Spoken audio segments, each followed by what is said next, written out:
Hello दोस्तों, मेरी भतीजी की पिछले सप्ताह ही शादी हुई है और कुछ ऐसी रस्म है कि भतीजी को 5 दिन के अंदर ही घर वापस आना पड़ा, फिर वो 2 दिन बाद चली जाएगी। इन 2 दिनों में हम दोनों के बीच क्या हुआ, ये मैं आपको आज बताने वाला हूँ। कैसे मैंने 2 दिनों तक अपनी शादीशुदा भतीजी का सुख लिया और जिंदगी के मजे मिले। मैं अलीगढ़ देहात का रहने वाला हूँ। शहर के बगल में ही एक छोटा सा कॉलोनी है। मेरी भतीजी की शादी लखनऊ में हुआ है। उसका पति स्कूल में टीचर है। इस वजह से मेरी भतीजी की शादी उनसे हो गई, अन्यथा भतीजी काफी अच्छी और मजबूत शरीर वाली लड़की है। भरा पूरा शरीर है और आप कह सकते हैं कि रूप की रानी है। नाम है सिमरन और मेरा नाम विक्की। मेरी भतीजी 19 साल की है और मैं 17 साल का हूँ। उम्र में सिमरन मुझसे बड़ी थी और रिश्ते में मैं सिमरन से बड़ा था। अब आगे की कहानी आपको विस्तार से बताता हूँ। मैं अपनी भतीजी को पहले से ही लाइक करता था और कई बार मैंने उसको सहलाया और हेडलाइटों को भी दबाया। ये सब हरकतों को भतीजी मजाक में या फिर मुझे छोटा समझकर इग्नोर कर देती थी। अगर कभी कुछ बोलती, मैं कह देता गलती से हो गया होगा, पर आज मैं आपसे बता रहा हूँ, मैं जानबूझकर इस तरह की हरकतें करता था क्योंकि मैं अपने भतीजी का सुख लेना चाहता था। बातें सब करती थी। अगर खेलते खेलते कभी किस करने की कोशिश करता तो किस नहीं होने देती, मजाक में टाल देती। समझती सब थी, पता नहीं, या फिर मुझे छोटा बच्चा समझती थी। मुझे गले भी लगा लेती थी, पर कभी किसी भी बात के लिए तैयार ही नहीं होती थी। मैं बस उससे याद करके बाथरूम में अपना पानी निकाल के काम चला लेता था। पर आज मेरा सपना हकीकत में बदलने वाला है। आज ही मेरी भतीजी ससुराल से वापस आई थी। जैसा कि मैंने कहा, पिछले सप्ताह ही मेरी भतीजी की शादी हुई थी, पर रस्म के चलते ही उसे 5 दिन में वापस आना पड़ा। उस दिन मेरे गांव का ट्रांसफार्मर जल गया था, इस वजह से लाइट नहीं थी। ज्यादा गर्मी होने की वजह से मैं छत पर खाना खा के लेटा हुआ मैं मोबाइल पे गेम खेल रहा था और उसी दिन भाभी और भैया दोनों बनारस पूजा करने गए थे क्योंकि उनकी एक मन्नत थी। घर में मैं और मेरी भतीजी थी। कुछ देर बाद मेरी भतीजी भी छत पे आई। उसकी पायल की आवाज सुनकर मैंने कहा, सिमरन तुम भी छत पर ही सोओगी क्या? भतीजी बोली, हाँ चाचा, नीचे बहुत ही गर्मी है।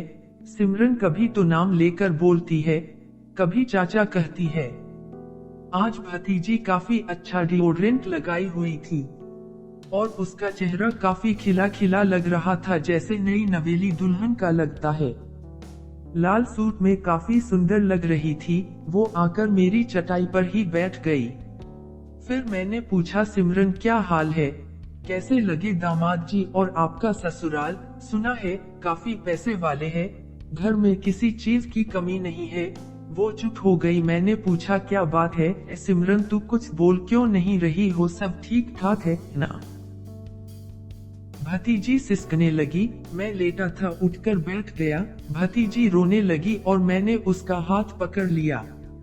किसी ने नहीं देखा क्योंकि छत पर अंधेरा था और मैंने कहा, मैं तुम्हारा चाचा और दोस्त दोनों हूँ। अगर कोई प्रॉब्लम है तो मुझे बताओ, मैं उसका रास्ता निकालने की कोशिश करूंगा। सिमरन बोली कि विकी, क्या बताऊं तुझे, तुम्हारे जीजाजी यानी आपके दामाद नामर्द है। उन्होंने मुझे छुआ तक नहीं। मेरी तो जिंदगी खराब हो गई है। क्या करूं समझ में नहीं आ रहा है। मैं ये बात मम्मी पापा को भी नहीं बता सकती। मैं ये बात तुम्हें बता रही हूँ। और रोने लगी और मेरे गले से चिपक गई। मैंने उसे हौसला दिया और कहा कि कोई बात नहीं, हम उनका इलाज करवाएंगे। तो भतीजी बोलने लगी, कोई फायदा नहीं, डॉक्टर ने उन्हें पहले कह रखा है कि उनका प्राइवेट पार्ट की नस ही नहीं है, वो खड़ा ही नहीं हो सकता। वो काफी रो रही थी। मैंने उसके होठों पे उंगली रखी और ना रोने की कसम दी। फिर वो चुप हुई। वो बोली, मैं आ रही हूँ थोड़ी देर में। विकी नीचे से दूसरी चटाई लेकर। मैं भी यही सो जाऊंगी छत पे। तो मैंने कहा रहने दो सिमरन, इसी चटाई पे सो जाओ। वो मान गई और हम दोनों एक ही चटाई पे लेट गए। बात करते करते रात के करीब 10:30 बज गए थे। धीरे धीरे हम दोनों करीब आ गए थे। उसका एक पैर मेरे पैर के ऊपर था और बातचीत चल रही थी। फिर वो मेरी साइड घूम के सो गई तो उसकी हेडलाइटें मेरे से सट रही थी। मैंने उसकी पीठ पे अपना एक हाथ रखा और उसको सहलाने लगा था। उसकी चोली का आकार और उभर रहा था और वो मुझे टच हो रहा था। मैं उसकी कोमल पीठ को सहलाते हुए मैं बात कर रहा था, तभी वो बोली, चाचा क्या मैं एक बात कह सकती हूँ? अगर आप मेरी कसम खाओ कि किसी से शेयर नहीं करोगे। मैंने कहा, नहीं सिमरन बोलो, मैं तुम्हारी कसम खाता हूँ, ये राज राज ही रहेगा। भतीजी बोली, क्या आप मुझे पति वाला सुख दे सकते हैं? मैंने कहा, क्यों नहीं सिमरन, मैं तुमसे पहले ही कह चुका हूँ तुम्हारे लिए कुछ भी करूँगा, तुम चिंता ना करो। जो मैं सिमरन से चाहता था। आज खुद सिमरन ने जब कहा, मेरे मन में खुशी का ठिकाना नहीं रहा था। मुझे छोटी सी उम्र से ही सिमरन पसंद आने लगी थी, पर वो ही मुझे नजदीक नहीं आने देती थी। आज मैंने उसके होठों पे होंठ रखे और वो भी मुझे चूमने लगी। फिर उसने मेरे पजामे के नाड़े के नीचे रगड़ने लगी। कुछ देर में मेरा हैंड पंप टाइट हो गया। फिर मैं सिमरन को नीचे कमरे में ले आया। कमरे में आते ही सिमरन ने मेरा नाड़ा खोलकर मेरे हैंड पंप को अपने हाथ में ले लिया। ये सब मेरी लाइफ में पहली बार हो रहा था, शायद सिमरन के साथ भी पहली ही बार था। मैं उस आह करने लगा। फिर मैंने उसके सारे के सारे कपड़े उतार दिए और वो बेड पे लेटकर बोलने लगी, चाचा अंदर आग लगी है, जल्दी अपना हैंड पंप चलो और सील को तोड़ दो। अंदर आग लगी है चाचा, उसको बुझा दो। सदा के लिए आपकी ही होकर रह जाऊंगी, शादीशुदा होकर भी सुख नहीं भोगा है। मैं आज सुख भोगना चाहती हूँ।